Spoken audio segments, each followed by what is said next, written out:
You can feel it right now, can't you? It's that quiet stretch in the NFL calendar where there aren't games to break down, no major signings happening every hour, and yet somehow the rumors get louder. The scouting combine is right around the corner, executives are gathering, and suddenly one name keeps popping up in conversations tied to the San Francisco 49ers, Max Crosby. And I've got to ask you straight up, should the 49ers even be in this conversation? Because on the surface, it sounds incredible. Max Crosby in a 49ers uniform? Pairing him with Nick Bosa, that's the kind of move that makes headlines, that makes fan bases nervous, that makes offensive coordinators lose sleep. Crosby is a relentless pass rusher. He plays with edge, intensity, and he's exactly the type of tone-setting defender that fits the identity this team wants. So naturally, the question becomes, why wouldn't you do it?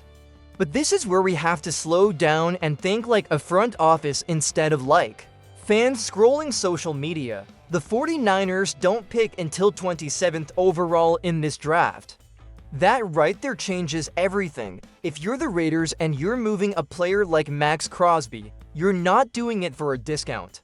You're getting the best package possible. And does the 27th pick alone even start that conversation? Probably not. So then what do you throw in the 58th pick? The 92nd, a future first. Now we're not talking about adding a star.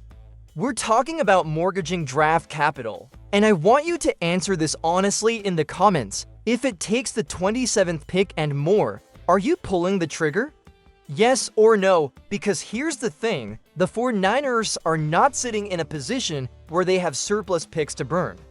They have needs, real ones, wide receiver depth, offensive line stability, defensive tackle help, secondary reinforcement, maybe even tight end depth in what looks like a strong class.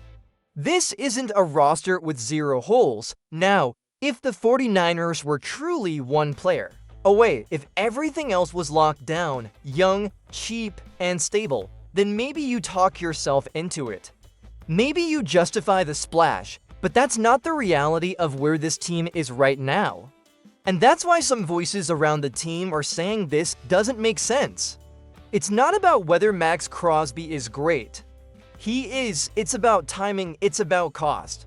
It's about sustainability. And in the next part, we're going to break down exactly why the draft capital situation makes this so complicated, because once you start mapping out those picks and assigning positions, you'll see just how expensive this idea could become.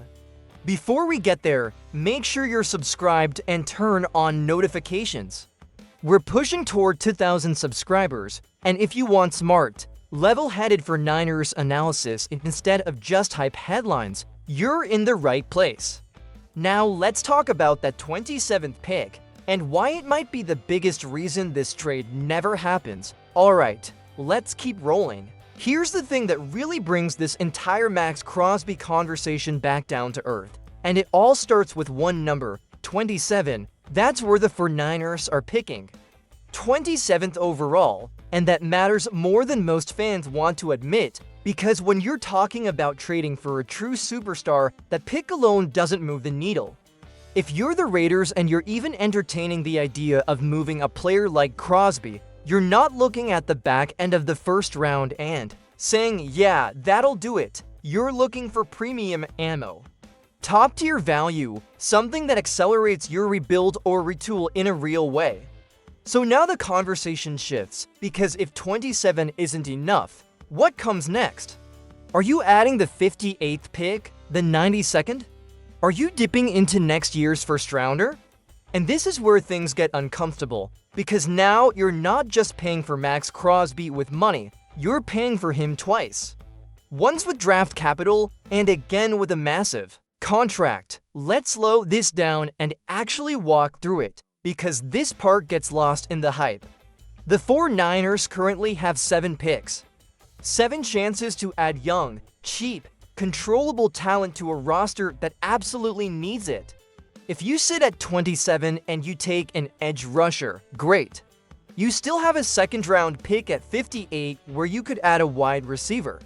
At 92, maybe that's your offensive lineman. Then you're looking at defensive tackle, corner, maybe another receiver, maybe a tight end. Later in the draft, all of a sudden, you're talking about addressing multiple needs in one weekend. But if you trade for Crosby, those conversations disappear. Because those picks don't get to develop, they don't get to grow with the roster. They don't give you for years of cost-controlled production, they're gone. And the more picks you add to the trade, the more you narrow your margin for error. And here's the key question I want you to think about, not emotionally, but logically, is this: roster good enough everywhere else to justify stripping away that many opportunities to get younger? Because history tells us something important. When the 49ers have been forced into drafts with limited picks, it's hurt them. When you don't pick until late, and then you don't pick again for a long stretch, you're not selecting from the top of the board. You're reacting, you're hoping someone falls. You're drafting based on availability, not preference.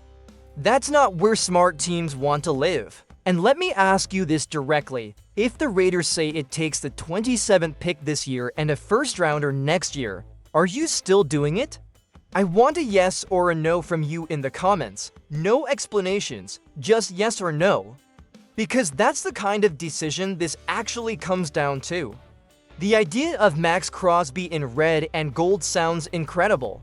But the cost isn't theoretical, it's real, it's tangible. And it impacts not just this season, but the next 3 or 4, and that leads us to the next layer of this conversation, which might be even more important than the draft picks themselves: the money, the age, and the risk that comes with committing that much to one player. That's where things get really interesting. Now we get to the part that nobody likes talking about when a big name gets floated out there: the money, the age, and the risk. Because Max Crosby is not coming cheap.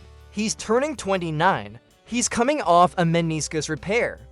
And he's scheduled to make close to $30 million per year over the next several seasons. That's not a small commitment. That's not a short-term flyer, that's a full-blown financial decision that reshapes your roster structure. And here's where it gets even more complicated for the 49ers. You already have Nick Bosa. He's also approaching 29. He's already locked into major money over the next few years. His cap numbers are significant, and they're only going to get heavier as the contract moves forward. So now you're talking about committing massive, long-term resources to edge rushers who are essentially in the same age window. Is that smart team building? Because when you allocate that much of your salary cap to one position group, you better be certain it puts you over the top. Not into the playoffs, over the top, championship level. Now think about where this team actually is. The defensive line struggled. That's not controversial. That's reality, but it's also not empty. Nick Bosa is expected back. Michael Williams showed flashes and was arguably the second best defensive lineman before his injury. Alfred Collins is under contract. Bryce Huff is there. CJ West, Kean White is recovering and still in the picture. That's not a barren cupboard. And if those players are healthy, you're already adding impact without spending a single extra dollar or losing a single draft pick. So now the question becomes philosophical.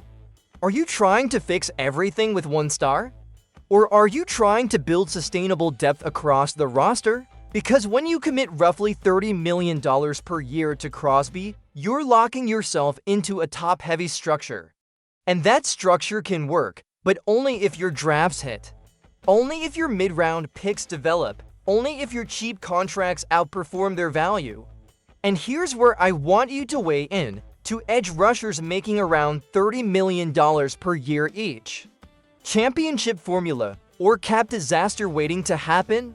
Drop one or the other in the comments. I want to see where the faithful stands on this, and before we go any further, I need 30 seconds with you. If you're part of the faithful and you love real, smart for Niners conversations like this, not just hype, not just hot takes, help us fuel the quest for the next Super Bowl trophy. Hit that subscribe button, We're pushing toward 2,000 subscribers, and every single one of you matters. And if you want to go the extra mile, use the super thanks or the hype feature. That's not a donation, that's you investing in better production, better coverage, and stronger content for this entire community. You're not just supporting a channel, you're strengthening the faithful. Let's build this together. Now, zooming back out, here's the bigger reality. The 49ers are at a natural turning point. This roster is evolving. Trent Williams is not going to play forever. Key veterans are getting older. At some point, you have to replenish with youth. You have to identify your next core group, the next wave of players who carry this thing forward. And when you look at the past, the moments where the 49ers were light on premium draft picks because of aggressive trades, those years hurt. When you don't have a first, when you don't have a second, when your first selection comes late in the third round, that compresses your margin for error. And this is not a team that can afford to miss on multiple drafts again. Max Crosby absolutely makes you better on paper, there's no denying that. But are the 49ers truly one player away, or do they need volume, depth, controlled contracts? A pipeline of ascending talent, because if they're not one player away, then this move becomes more about headlines than about long-term dominance. And that's where we're heading next, the bigger picture. The full defensive line outlook, the future of this roster. And whether going all in right now actually keeps you in the championship conversation longer, or shortens the window. Now let's bring this all the way back to the bigger picture. Because this isn't just about Max Crosby. It's about where the 49ers are as an organization right now. When you really step back and look at this roster, you see a team that is transitioning. Not rebuilding, not tearing it down, but evolving. And that's an important distinction. On the defensive line alone, you already have Nick Bosa returning. You're expecting more from Michael Williams in year 2. Alfred Collins is under contract, Bryce Huff is there. CJ West is part of the rotation. Kane White is working his way back. Then you've got developmental depth like Evan Anderson and Sebastian Valdez who could compete for spots. That's not a finished product, but it's not empty either. And when you factor in that this team also needs to think about offensive line depth, wide receiver support, secondary reinforcements, and possibly tight end in a class that's deep at that position, you start to understand why draft capital matters so much right now, because this isn't a roster that's one piece away from perfection. It's a roster that needs a healthy blend of youth, affordability, and upside. There's also something else that can't be ignored. When the 49ers have traded away premium picks in the past, it's created gaps. There were drafts where they didn't pick until late. There were years where they lacked a first or second rounder. And when that happens, you shrink your margin for error. You increase the pressure on mid-round picks to hit, and when those picks miss, the ripple effect lasts multiple seasons. You can't live in that cycle forever, and here's the reality. The 49ers were still playing meaningful football late in the season. Even with injuries, even with defensive struggles. They were competing for playoff positioning deep into the year. That tells you something important. The foundation is still strong. Now imagine adding back healthy versions of Bosa, Michael Williams, and key contributors who missed time. That alone is a major internal boost. So let me ask you the biggest question of this entire discussion. Are you building for one splashy year? Or are you building to sustain a championship window for the next 5? Because those are two very different philosophies. Max Crosby absolutely makes headlines. He absolutely raises the floor of your defense immediately. But if it costs multiple high picks and locks you into heavy cap commitments at one position, you better be certain it's the move that gets you a Lombardi trophy, not just excitement in March. And when you weigh the age, the contract, the draft capital, and the roster needs, it starts to feel like the smarter play might be patience. Trusting your picks, hitting on young players. Developing the next wave of foundational stars. That's how dynasties are built. not just contenders, dynasties. So I want your final verdict. If you're the GM, are you calling the Raiders and going all in for Max Crosby? Or are you standing firm and protecting your draft capital? Drop your answer in the comments. Let's debate it the right way. And if you made it this far, you're exactly the kind of member of the faithful this channel is built for. Help us reach 2,000 subscribers. Share this with another for 9ers fan. And if you really want to help fuel the next phase of this community, tap super thanks or use the hype feature.